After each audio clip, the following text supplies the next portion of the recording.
म सरलाई पढेर सुनाइदिउँ कि तपाईँलाई जिस्ट थाहा पाउनु जिस्ट भन्नु रुपै हाल्छ जिस्ट भन्नु त्यसपछि हजुर म सरलाई कति बेर पनि लाग्यो 3-4 पाना मात्रै छ त्यो पढेर सुनाउँछु हजुरहरु बोल्नु भयो भनेदेखि ल सर ल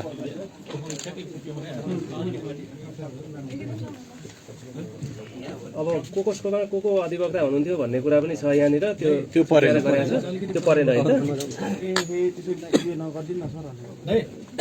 त्यहाँ अलिकति पछि साइडमा लाग्नु नि तपाईँ चाहिँ यो मोबाइल चाहिँ नहलाइदिनु ल क्यामेरा र मोबाइल चाहिँ मैले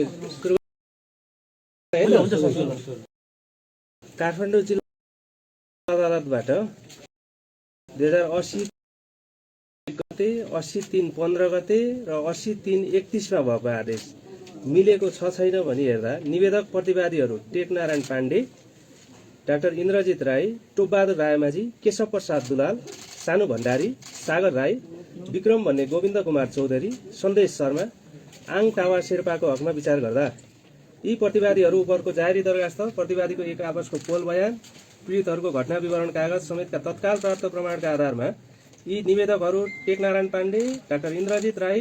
टोपबहादुर रायमाझी, केशव प्रसाद दुलाल, सानु भण्डारी, सागर राई, विक्रम भन्ने गोविन्द कुमार चौधरी, सन्देश शर्मा, आङ टावा शेर्पालाई मुद्दा पूर्वपक्षको निमित्त थुनामा राख्ने गरी भएको काठमाडौँ जिल्ला अदालतको मिति 80-3-1 को आदेश मिलेकै देखिँदा परिवर्तन गरिरहनु परेन उहाँहरूको हकमा है। निवेदक प्रतिवादी नरेन्द्र केसीको हकमा विचार गर्दा जारवाला तथा घटना विवरण कागज गर्ने पीडितहरूले यी प्रतिवादीले नरेन्द्र केसीको नाम उल्लेख गरेका छैनन्। सहप्रतिवादीले पनि यी प्रतिवादी अभियोग दाबीको कसुरमा संलग्न नरहेको भनी पोल गरेको देखिँदैन।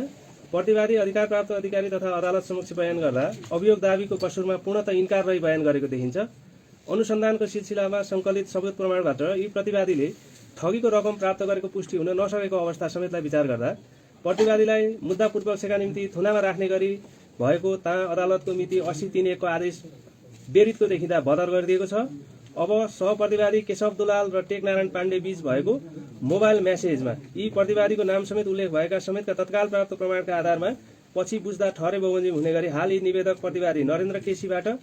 मुलुकी फौजदारी कार्यविधि संहिता 74 को दफा 68 र 72 बमोजिम रु 10 लाख नगद धरोट वा बैंक जमानत दिएली तारिकमा राखी मुद्दाको पूर्वपक्ष गरी नियमअनुसार गर्नु। निवेदक हरिभक्त महर्जनको हकमा विचार गर्दा जारवाला तथा घटना विवरण कागज गर्ने पीडितहरूले यी प्रतिवादीले ठगी गरेको, निजबाट रकम लिएको भनी प्रतिवादी हरिभक्त महर्जनको नाम उल्लेख गरेका छैनन्। अन्य सहप्रतिवादीले पनि यी प्रतिवादीको पोल गरेको देखिँदैन। प्रतिवादी अधिकार प्राप्त अधिकारी तथा अदालत समक्ष बयान गर्दा अभियोग दाबीको कसुरमा पूर्णतः इन्कार रही आफू देग बचत तथा ऋण सहकारी संस्थाको सञ्चालक रहेको, सहकारीको लागि रकम आवश्यक भइरहेको अवस्थामा आफ्नो चिन्जानका मानिस यस मुद्दाका सहप्रतिवादी सन्देश शर्माबाट सहकारीको लागि भनी रकम माग गरी मैले आफ्नो श्रीमती प्रतिवादी लक्ष्मी महर्जन तथा सहकारीका हाकिम प्रतिवादी केशव तुलाधर समेतको खातामा रकम हाल्न लगाएको हो भनी बयान गरेको देखिन्छ। झारवाला गजेन्द्र बुढाथोकीले रकम पठाएको देखिए तापनि निजले यी प्रतिवादी समेतले ठगी गरेको भनी यी प्रतिवादी उप पोल उजुर गरेको नदेखिएको अवस्था समेतलाई विचार गर्दा प्रतिवादीलाई मुद्दा पूर्वपक्षका निम्ति राख्ने गरी भएको ता अदालतको मिति 80-3-1 को आदेश बेरितको देखिँदा बदर गरिदिएको छ। अब यी प्रतिवादी समेतका प्रतिवादी लक्ष्मी महर्जन तथा केशव तुलाधरको खातामा रकम आएको समेतका तत्काल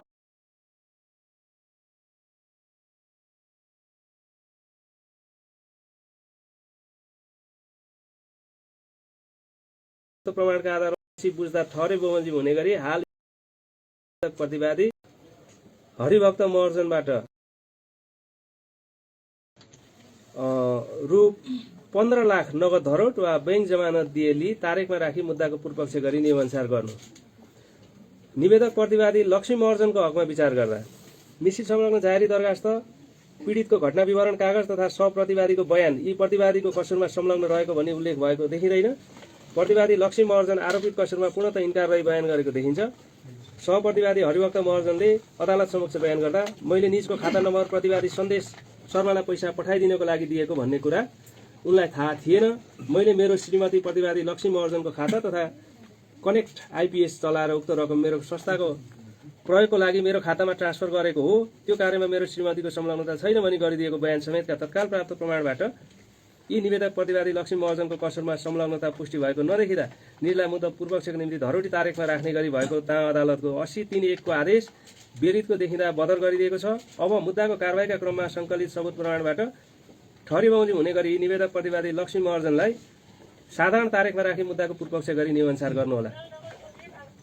निवेदक प्रतिवादी शमशेर मियाको हकमा विचार गर्दा जारी दरखास्त बेहोरा तथा घटना विवरण कागज गर्ने पीडितहरूको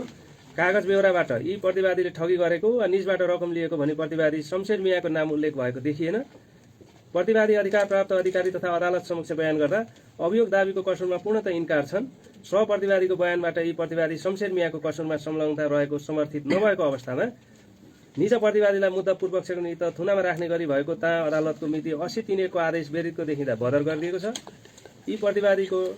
सरकारी सुविधाको गाडी ठगीको रकम ओसार पसार गर्न प्रयोग भएको भन्ने घटना विवरण कागज गर्ने झपटबहादुर खत्रीको कागज बेहोराबाट खुलेको समेतका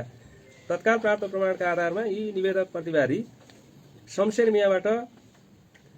रु 10 लाख नगद धरोट वा ब्याङ्क जमानत दिएली तारिखमा राखी मुद्दाको पूर्वपक्ष गरी नियमअनुसार गर्नु। निवेदक प्रतिवादी आशिष बुढाथोकीको हकमा विचार गर्दा झारवाला रविन्द्र कार्कीको जारी दरखास्त तथा घटना विवरण कागज गर्ने पूर्णबहादुर अधिकारीको कागज बेहोरामा यी प्रतिवादीको नाम उल्लेख भए पनि यी प्रतिवादीसँग झारवालाको भेटघाट भएको वा प्रतिवादीले निजहरूसँग रकम माग गरेको देखिँदैन। प्रतिवादी आफ्नो खातामा झारवालाबाट रकम आएको तथ्यमा स्वीकार गरे पनि आरोपित कसुरमा पूर्णतः इन्कार रही बयान गरेको देखिन्छ। झारवाला रविन्द्र कार्कीबाट यी प्रतिवादीको खातामा रकम जम्मा भएको रकम तत्कालै प्रतिवादी मध्येका केशव प्रसाद दुलालको पत्नी यस मुद्दाका अर्का प्रतिवादी दिपा हुमागाईको खातामा ट्रान्सफर भएको अवस्था मिसिल संलग्न कागजहरूबाट देखिन्छ। सहप्रतिवादीहरूको बयान समेत यी प्रतिवादी आशिष बुढाथोकी कसुरमा संलग्न भएको भनी समर्थित हुन नसकेको समेतका तत्काल प्राप्त प्रमाणबाट यी निवेदक प्रतिवादी आशिष बुढाथोकीलाई मुद्दा पूर्वपक्षको निमित्त थुनामा राख्ने गरी भएको ताँ अदालतको 80-3-15 को आदेश विरुद्धको देखिँदा बदर गरिदिएको छ। अब यी निवेदक प्रतिवादी आशिष बुढाथोकीलाई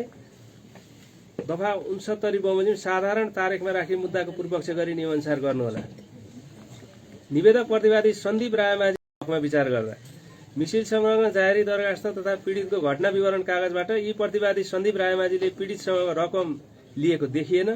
प्रतिवादीले अधिकार प्राप्त अधिकारी तथा अदालत समक्ष बयान गर्दा अभियोग दाबीको कसुरमा इन्कार रहेका छन्। अनुसन्धानका सिलसिलामा सङ्कलित सबुत प्रमाणबाट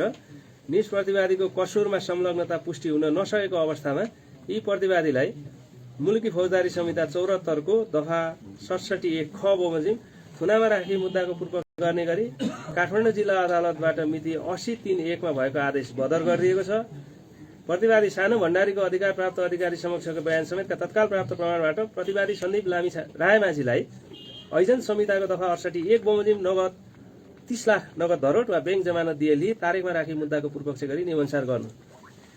निवेदक प्रतिवादी टेकनाथ रिजालको हकमा विचार गर्दा प्रतिवादी टेकनाथ रिजाल नेपाली नागरिकलाई भुटानी शरणार्थी बनाई अमेरिका लैजाने समेतका कसुरमा अधिकार प्राप्त अधिकारी तथा अदालत समक्ष बयान गर्दा इन्कार रहेका छन्। यी प्रतिवादीले झारवाला समेतका मानिसहरूबाट रकम लिएको पुष्टि हुन सकेको छैन।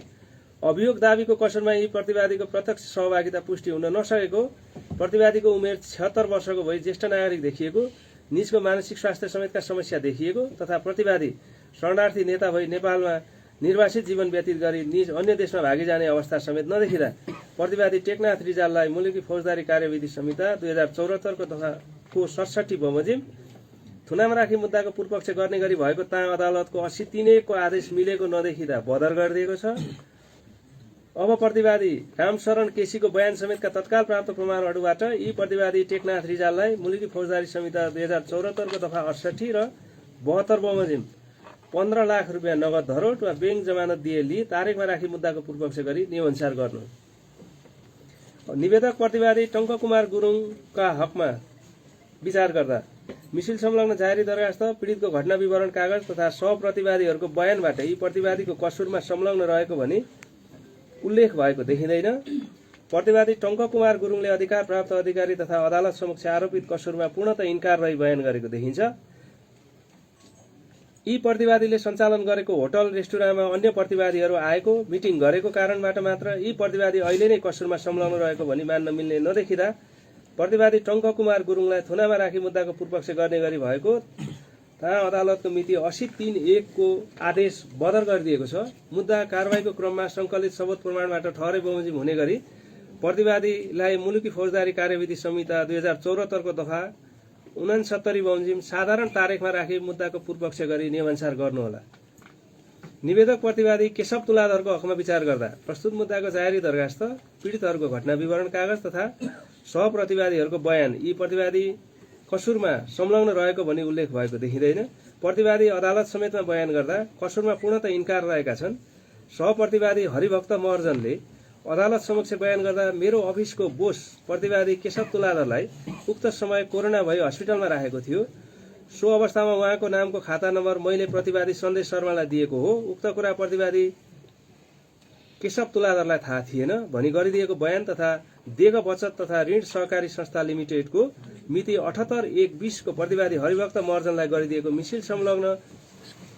अधिकार प्रत्यायोजन निर्णय समेतका तत्काल प्राप्त प्रमाणहरूबाट यी निवेदक प्रतिवादी तुलाधरलाई मुद्दा पक्षको निमित्त धरौटी तारिखमा राख्ने गरी भएको तहाँ अदालतको मिति 80/3/31 को आदेश बेरितको देखिँदा बदर गरिदिएको छ। अब यी निवेदक प्रतिवादी केशव तुलाधरलाई मुलुकी फौजदारी कार्यविधि संहिता 74 को दफा 69 बमोजिम साधारण तारिखमा राखी मुद्दाको पूर्वपक्ष गरी नियमानुसार गर्नुहोला। निवेदक प्रतिवादी रामशरण केसीको हकमा विचार गर्दा प्रतिवादी रामशरण केसी अधिकार प्राप्त अधिकारी तथा अदालत समक्ष बयान गर्दा आफू र आफन्त समेत अमेरिका जान भनी सानो भण्डारीलाई पैसा दिएको बेहोरा उल्लेख गरी प्रस्तुत कसुर वारदातको पीडित भएको बेहोरा उल्लेख गरेको देखिएको छ। आफूलाई ठगी भएको बेहोरा उल्लेख गरी निजले तत्कालै अख्तियार दुर्पयोग अनुसन्धान आयोगमा उजुरी दर्ता गरेको समेत अवस्था छ। अनुसन्धानका सिलसिलामा सङ्कलित सबूत प्रमाणबाट प्रतिवादी अहिले नै कसुरदार पुष्टि हुन नसकेको तथा निजको स्वास्थ्य अवस्था समेतलाई विचार गर्दा प्रतिवादीलाई मुलुकी फौजदारी संहिता 2074 को दफा 67(1) ख बमोजिम थुनामा राखी मुद्दाको पूर्वपक्ष गर्ने गरी काठमाडौँ जिल्ला अदालतबाट मिति 80/3/1 मा भएको आदेश बेरितको देखिँदा बदर गरिदिएको छ। प्रतिवादी रामशरण केसीलाई एजेन्ट संहिता दफा 68(1) नगद रु 15 लाख नगद धरोट वा बैंक जमानत लिई तारिखमा राखी मुद्दाको पूर्वपक्ष गरी नियमानुसार गर्नुहोला। अब निवेदक बालकृष्ण खाँडको हकमा विचार गर्दा जारवाला तथा घटना विवरण कागज गर्ने पीडितले यी निवेदक प्रतिवादी बालकृष्ण खाँडले ठगी गरेको वा निजबाट रकम लिएको भनी यी प्रतिवादीको नाम उल्लेख गरेका छैनन्। प्रतिवादी अधिकार प्राप्त अधिकारी तथा अदालत समक्ष बयान गर्दा अभियोग दाबीको कसुर पूर्णतः इन्कार रही बयान गरेको देखिन्छ। घटना विवरण कागज गर्ने तत्कालीन अवस्थामा गृह मन्त्रालयमा कार्यरत स्थानीय प्रशासन तथा प्रदेश समन्वय शाखाका प्रमुख शाखा अधिकृत सन्तोष प्रधानले बालकृष्ण पन्थीको कार्यदलले तयार पारेको प्रतिवेदन पछिल्लो समयमा मन्त्री परिषदबाट फिर्ता आई आफ्नो जिम्मामा रहेको विभिन्न समयमा उक्त प्रतिवेदन शाखा प्रमुख सागरमणि पाठक, उपसचिव शेखर पौडेल, महाशाखा प्रमुख खडेन्द्रमणि पोखरेल तथा सचिव टेकनारायण पाण्डेले माग्ने गरेका थिए। के कसरी उक्त प्रतिवेदनको समानान्तर अर्को प्रतिवेदन तयार भयो आफूलाई थाहा नभएको भनी आफ्नो बेहोरा लेखाएको देखिन्छ। प्रस्तुत मुद्दाका सहप्रतिवादी टेकनारायण पाण्डेको बयान समेतबाट यी निवेदक प्रतिवादीले उक्त प्रतिवेदन मागेको अथवा उक्त प्रतिवेदनमा कुनै चासो राखेको देखिँदैन। निवेदक प्रतिवादीलाई सुरु जिल्ला अदालतले थुनामा राख्दा प्रस्तुत मुद्दाका प्रतिवादी केशव दुलाल र अर्का प्रतिवादी टेकनारायण पाण्डे बीच भएको टेलिफोन संवादलाई पनि लिएको देखिन्छ। उक्त संवादमा उल्लेख भएको गिफ्ट भनेको रकम हो र उक्त रकम प्रतिवादी केशव दुलालबाट यी प्रतिवादीले लिएको भन्ने दावीका सम्बन्धमा मुद्दा अनुसन्धानका क्रममा बयान तथा ततिममा बयान गर्दा प्रतिवादी केशव दुलालले उक्त तथ्यमा इन्कार गर्दै आफूले प्रतिवादी बालकृष्ण खाँडलाई नभेटेको तथा निजलाई कुनै रकम नदिएको भन्ने उल्लेख गरेको पाइयो। ततिममा बयानमा निज प्रतिवादी केशव दुलालले टेकनारायण पाण्डेलाई रु 1,25,00,000 दिएको भनी उल्लेख गरेको देखिन्छ। प्रस्तुत मुद्दाका प्रतिवादी आङटावा शेर्पाले गरेको घटना विवरण कागज हेर्दा आङटावा शेर्पा प्रस्तुत मुद्दामा पहिला सरकारी साक्षीको रूपमा घटना विवरण कागज गरेको तथा तुरुन्तै पछि प्रतिवादी कायम गरेकोमा अनुसन्धान अधिकारी एवं अदालत समक्ष बयान गर्दा घटना विवरण कागजलाई यातना दिई गराएको भनी अस्वीकार गरी आफू कसुरमा इन्कार रही बयान गरेको पाइयो। प्रतिवादी टेकनारायण पाण्डेले प्रतिवादी नरेन्द्र केसीलाई सम्बोधन गरी लेखेको चिटमा प्रतिवादी बालकृष्ण खाँडको नाम उल्लेख नभएको तथा उक्त कागज प्रतिवादी टेकनारायण पाण्डेले आफू पक्राउ परेपछि लेखेको भन्ने तथ्य निजको बयान तथा निज बसेको प्रहरीको हिरासत कक्ष खानतलासी गर्दा डायरी तथा पेन बरामद गरेको मिसिल संलग्न बरामदी मुजुल्काबाट देखिन्छ। यसरी प्रतिवादी बालकृष्ण खाँड विरुद्ध किटानी जारी नपरेको, निज अनुसन्धान अधिकारी एवं अदालत समक्ष कसुरमा इन्कार रहेको, सहप्रतिवादीले प्रतिवादी कसुरमा संलग्न रहेको हो भने पोल नगरेको तथा मिश्रित संलग्न अन्य तत्काल प्राप्त प्रमाणहरूबाट यी निवेदक प्रतिवादी बालकृष्ण खाँडलाई थुनामा नै राखी मुद्दा पूर्वपक्ष गर्नुपर्ने सम्मको आधार कारण र अवस्थाको विद्यमानता रहेको नदेखिँदा निवेदक प्रतिवादी बालकृष्ण खाँडलाई मुलुकी फौजदारी कार्य संहिता 74 67 बमोजिम पूर्वपक्ष थुनामा राख्ने गरी अदालतको 3-1 को आदेश विरुद्धको देखिँदा बदर गरिएको छ। अब यी प्रतिवादीको नाम झारवाला प्रेमराज पन्थीको जारीको पेटगोलीमा उल्लेखसम्म भएको देखिँदा पछि प्रमाण परीक्षण र मूल्याङ्कन गर्दै जाँदा ठहरे बमोजिम नै हुने नै हुँदा हालमा यी निवेदक प्रतिवादी बालकृष्ण खाँडलाई मुलुकी फौजदारी कार्यविधि संहिता 74 दफा 68 र 72 बमोजिम रु 30 लाख नगद धरोड र बैंक जमानत तारिखमा राखी मुद्दाको पूर्वपक्ष गर्नु भन्ने एकजना न्यायाधीशको राय र अर्कोजना न्यायाधीशको राय के रहेछ भने यसमा उपयुक्त अनुसारका प्रतिवादी मध्ये प्रतिवादी बालकृष्ण खाँड बाहेकका अन्य प्रतिवादीहरूका हकमा माननीय न्यायाधीश श्री जनक पाण्डेबाट भएको आदेश रायसँग सहमत भएको छु। प्रतिवादी बालकृष्ण खाँडका हकमा प्रतिवादी टेकनारायण पाण्डे र केशव दुलाल बीचको मोबाइल म्यासेज प्रतिवादी नरेन्द्र केसीबाट बरामद भएको, प्रतिवादी टेकनारायण पाण्डेले प्रतिवादी नरेन्द्र केसीलाई लेखिदिएको कागज, प्रतिवादी आङटावा शेर्पाको घटना विवरण कागज तथा सहप्रतिवादी टेकनारायण पाण्डेको अधिकार प्राप्त अधिकारी समक्षको मिति 80/1/27 को ततिमबार बयान समेतका तत्काल प्राप्त प्रमाणबाट प्रतिवादी बालकृष्ण खाँड अभियोग दाबीको कसममा अहिले नै निर्दोष रहेछन् भनी विश्वास गर्न मिल्ने मनासिब आधार नदेखिएको हुँदा माननीय न्यायाधीश जनक पाण्डेबाट निज प्रतिवादीलाई मुलुकी फौजदारी संहिता 74 को दफा 68 र 72 बमोजिम रु 30 लाख धरोड लिई मुद्दाको पूर्वपक्ष गर्ने गरी भएको आदेशसँग सहमत हुन सकिएन। प्रतिवादी बालकृष्ण खाँडलाई थुनामा राखी मुद्दाको पूर्वपक्ष गर्ने गरी काठमाडौँ जिल्ला अदालतबाट मिति 80/3/1 मा भएको आदेश मनासिब देखिँदा परिवर्तन गरिरहनु परेन, कानून बमोजिम गर्नु। प्रतिवादी बालकृष्ण खाँडको हकमा आदेश राय मतैक्य हुन नसकेकोले प्रस्तुत फरक राय सहितको निवेदक बालकृष्ण खाँड विपक्षी नेपाल सरकार भएको 2080 RE 0288 को प्रतिवेदन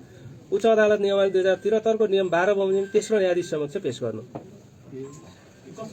र यो पहिलो राय जनक पाण्डे श्रीमानको, दोस्रो राय प्रकाश खरेल श्रीमानको। हस्, धन्यवाद है साथीहरूलाई।